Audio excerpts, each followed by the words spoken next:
Telefonda bola o'ynagandan keyin boshqa videolarda boshqacha bo'lib, nima приложение kirsanglar, hammasi reklama so'raydigan, reklama ko'rsatadigan bo'lib qolgan bo'lsa, bu bolalar приложение установка qilib qo'ygan bo'ladi. Buni sizlarga o'chirishni o'rgataman. Настройкаga kiramiz. Настройкаdan pastda приложение degan joyini bosamiz.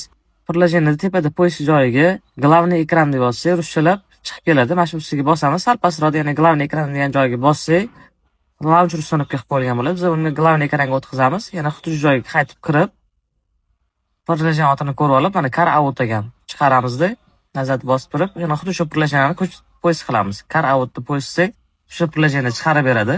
Shuni ustiga bosib turib, udalist qilib tashlaymiz. Bo'lib bizda hech qanday reklamalar, mana shu menyular o'z-o'ziga holiga qaytadi. Mana bundan tashqari boshqa kerak emas o'yinlarni o'chirib qo'ysangiz, reklama hech qachon chiqmaydi bizdan. Telefoningizda qotmasdan ishlab beradi. Shu muammo bilan bizga kuniga 10-15 odam kelishadi. Mana shu reklama chiqib qoldi deb, mabodo do'konimizga kelsanglar, tekinga biz o'chirib beramiz. Bu videoni telefonda reklama chiqib qoladigan tanishib o'rnatib qo'yinglar, foydali bo'ladi.